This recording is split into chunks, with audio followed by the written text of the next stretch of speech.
Hi all! Everything in my video is pulled from the public domain, and I am using them under the Fair Use, Fair Dealings guidelines. Everything I say is my own opinion. You should look into this information for yourselves, but I'm pretty sure I'm right. Good morning, everybody. Well, I had enough time today to throw together really quickly a video. There's actually a lot to cover. Secret Weapon Sophie is out. We have a little bit more on Anne. We have some on Beatrice. And we have an interesting Christopher Boozy update with Twitter. Again, I'm not very technical. You guys know that. But I'm going to try to cover what I know. So let's just jump in and get there, shall we? Let's go. We're starting off with Sophie, Secret Weapon Sophie, the Duchess of Edinburgh. She went and visited a new orthopedic center for veterans in Shropshire. I'm trying. She looked very relaxed. She met with staff members and patients at the Robert Jones and Agnes Hunt Hospital this morning. Now, the Headley Court Veterans Orthopedic Center is supposedly the first of its kind. It opened in November of 22, and it gives support to former Army men and women who have physical issues as well as PTSD. By the way, for anybody who's interested, the white blazer she's wearing is a rewear. Not that I think anybody cares, but I'm throwing it out there anyway. So again, she met with staff and she met with patients. She looked very interested in everything that they were doing. They have all these interesting facilities. They explained to her as they toured her around all the different ways that they were helping veterans with their recovery. Now, this center has treatment suites, exam rooms, clinical rooms, and dedicated spaces so that doctors can hold virtual meetings. There are offices that are dedicated to research, clinical teaching. There's training spaces for staff. There's a multidisciplinary team room, and of course, an office for administrative staff. So this is really, sounds like it's an amazing facility. It's on top of state-of-the-art ortho facilities. It has 2 floors, and it has a veterans hub that's run by the council and various military charities. And the hub also gives support with issues like homelessness, finance and debt management, welfare benefits, and PTSD. Go, Sophie. It sounds like an absolutely amazing facility. It sounds like they're on top of all the current technology. It sounds like they're, right down the line with it, which is what they need to be, especially when you're dealing with veterans and their issues. Now, Sophie unveiled a plaque that marked the official opening of the Headley Court Veterans Orthopedic Center, and I absolutely love the fact that it says on there, opened by HRH, the Duchess of Edinburgh. I love it. Now, of course, towards the end, there was an adorable girl there that was there to give flowers. Apparently, Sophie was enamored with this child. This child was enamored with Sophie. It's typical. She's like Catherine. The kids just gravitate towards her. And what's not to gravitate to? Anyway, here's a small video of her leaving. Watch this. Slowly. Slowly. Well, again, thank you on behalf of all the team. Thank you so much. Yeah, you too. Thank you very much. And I'll say hello to Alan when I see you. I will. I'll say it. Thank you.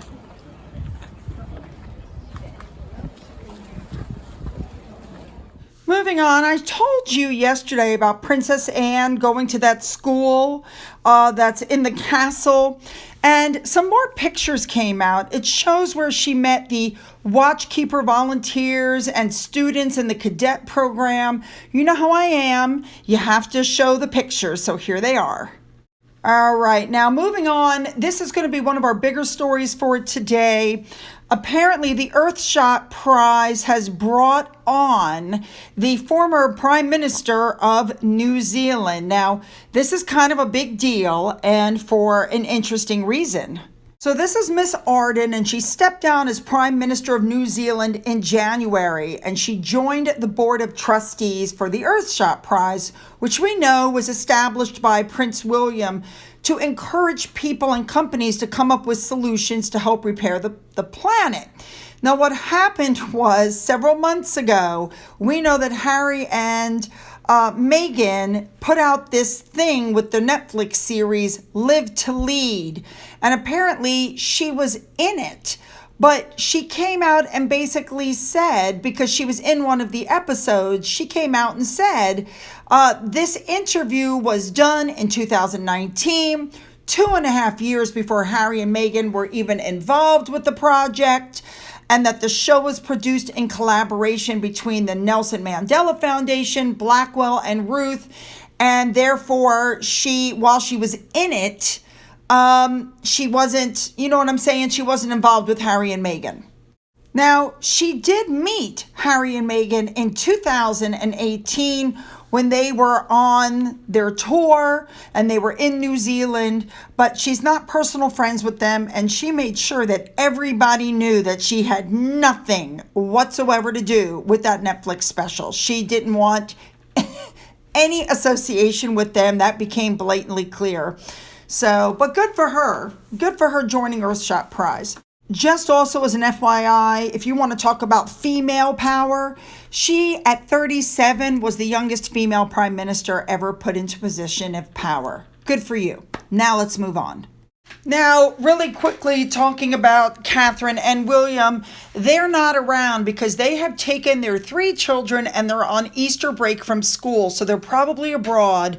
We don't really know exactly where they are. Remember that picture they put up from Egypt? Nobody even knew they were there. But wherever they are, we know they're outdoors in the fresh air, doing a lot of, biking, hiking. That's what they do. So I hope they're enjoying their vacation. All right, moving on. Next up, I just found this really just interesting. The king on his new coins faces left, whereas his mother faced right. And the reason this is done, apparently, is that every monarch looks in opposite direction to their predecessor. It's done as a mark of respect. Interesting. All right, moving on.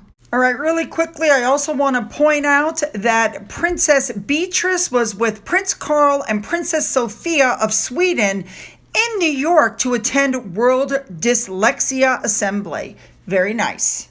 Now, next up, this is very interesting. Kate Garraway was on Good Morning Britain with a guest who basically said that King Charles compared the Queen and King Charles to Stalin because they were putting portraits of the king up in replace of the Queen. Listen to this.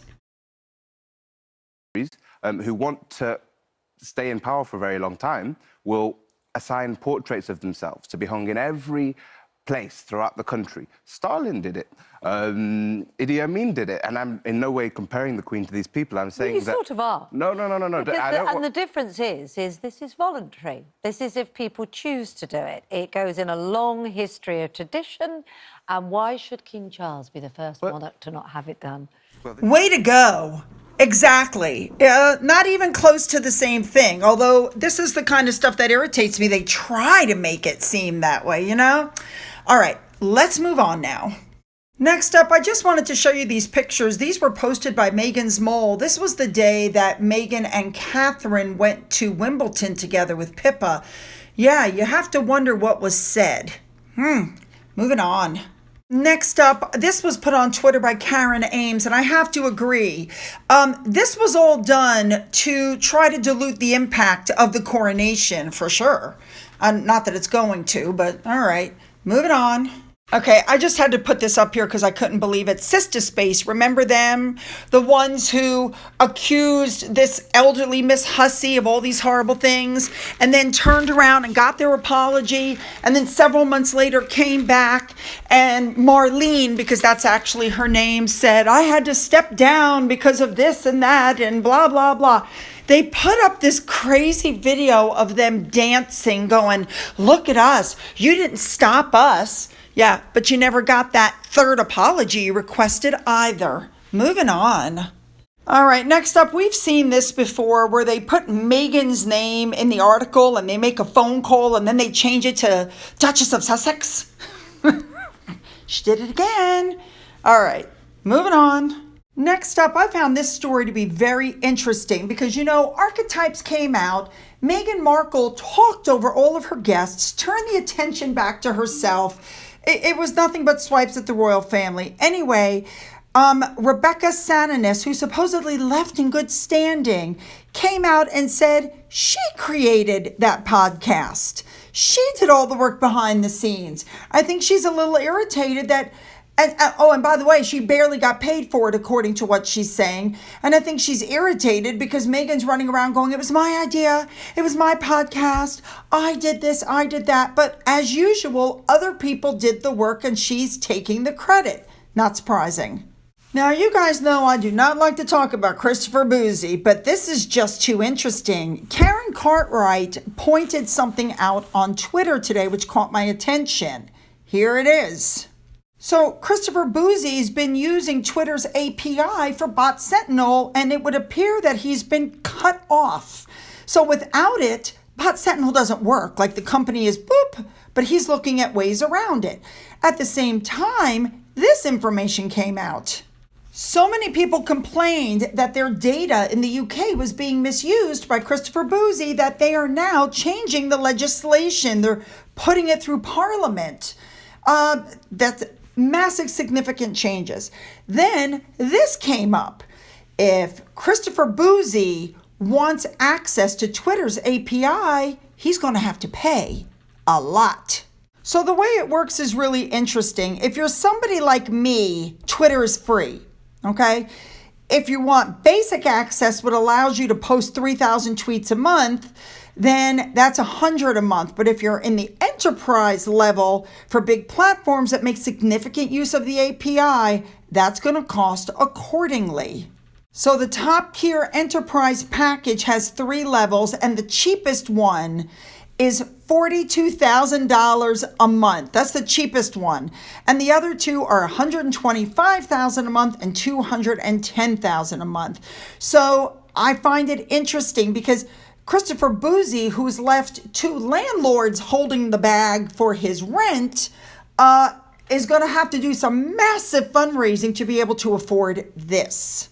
So as best as I can tell that, I've told you guys karma. This is how this stuff works because now he's got Nate's lawsuit going. He's got Jason Goodman's lawsuit going. He's been cut off of Twitter for his API, which basically kills Bot Sentinel. Let's see what happens next. All right, you guys, I definitely want your comments on all of this. Make sure to make them good. Leave them below. Don't forget to hit the subscribe button and the bell. If you've already hit that button, double check. Make sure you are still subscribed. Don't forget, go into the description box and get the links to my Twitter, my Getter, my Rumble, my email, my Patreon. There's an actual address in the event that you want to mail something to me. If you've donated through the Coffee Fund or through my thanks button, thank you so much. And as always, you guys, have a great day.